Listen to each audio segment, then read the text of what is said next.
And last week on the show, we talked about Meghan releasing her strawberry jam product as part of American Riviera Orchard. And the discussion this week has turned to which celebrities received it. Do we know who they are? Yeah, so she sent it to a whole host of celebrities, the likes of Kris Jenner, Mindy Kaling, Tracy Ellis Ross, the daughter of Diana Ross, who's now a well-known actress.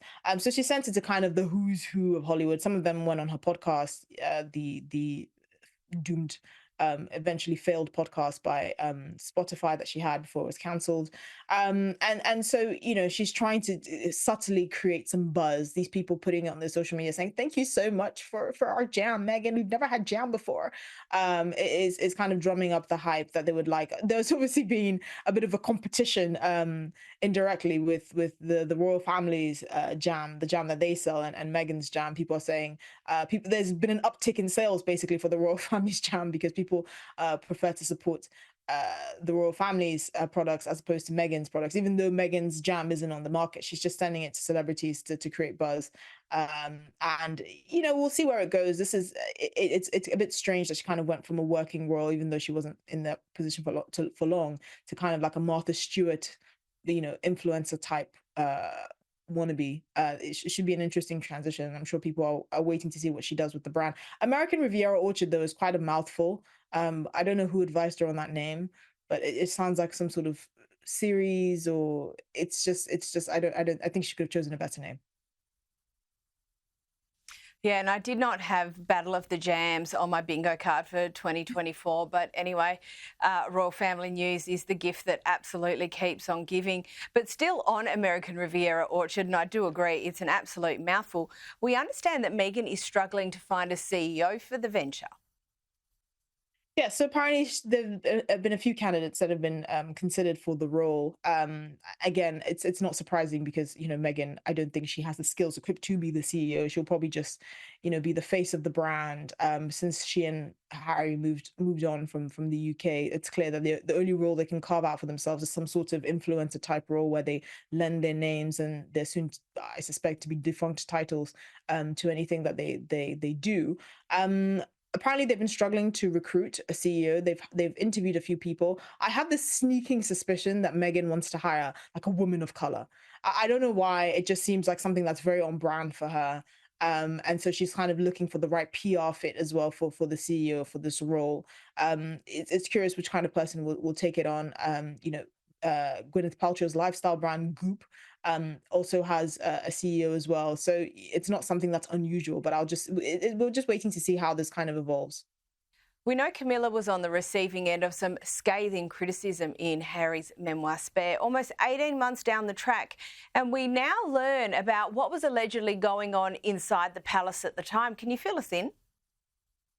So apparently, Tom Parker Bowles, who's Camilla's son, wanted to come out to refute basically the allegations that Harry leveled against Queen Camilla, which were quite scathing. He basically called her a villain and said she was the person that led to the breakdown of her father's marriage to his mother, the late Princess Diana. Now we know from official sources that that's not true. The king has said that the marriage was irretrievably broken down before he rekindled his relationship with Queen Camilla. There were also reports from the palace that Princess Diana and King Charles were completely incompatible. The age difference didn't help. So obviously Prince Harry's retelling of this narrative in his book in such a scathing way obviously didn't endear himself to members of the royal family, particularly Queen Camilla. But her son took it quite personally, and apparently Prince William was actually very vocally supportive of Tom setting the narrative straight, but he couldn't come out and say it because obviously it's not his place to say anything. I think a lot of the allegations and that were made by Prince Harry in Spare, he knew that his family would not be able to to rebuff them. And it's unfortunate that a lot of these rumors have been allowed to fester. Obviously, it hasn't done much reputational damage to Queen Camilla because that was a lifetime ago. The public has kind of, got over it. It humanized them in a sense because the human beings make mistakes. It's not necessary for these kinds of things to follow you and follow on. But it's just one of those things that shows why the relationship between the Sussexes and the royal family is unlikely to improve anytime in the future. It's really sad that these two adults, Harry and Meghan, have conducted themselves in a way that will also affect their children's relationship with the royal family. Bizarrely, they've chosen to bestow the titles of prince and princess onto their children, but they have no relationship with the institution or the people that make their titles possible. And it's just stuff like this, like, basically insulting his stepmother in his book, that really not only riled up rightly her son and Prince Harry's brother, but also the rest of the general public who think it's catty and immature. Ultimately, I think, though, Camilla has played the long game and she's come out of all of this looking very good, particularly over recent months. She's taken on such a huge amount of the workload. She really is a rock for King Charles. And I think, yes, you're quite right. Those things all happened a long time ago. And I think broadly the British public have a much better view of Camilla now. But equally, we've seen over recent times how close King Charles and Princess Catherine appear to be. And there was a great piece in the Mirror this week about how Catherine has helped Charles become more relatable. What are your thoughts on that? I think absolutely. I think the relationship between Princess Catherine and the King is one that the public has really seen as having grown, as having blossomed. We know that the King Charles wanted a daughter. He wanted Harry to be a Harriet, and this was infamously caused a sort of acrimonious relationship between him and his former mother-in-law, Princess Diana's mother. So Princess Catherine is almost like the daughter he never had, and she's always been, really supportive. He was very supportive of her video that she released, where she announced that she was undergoing preventative cancer treatment.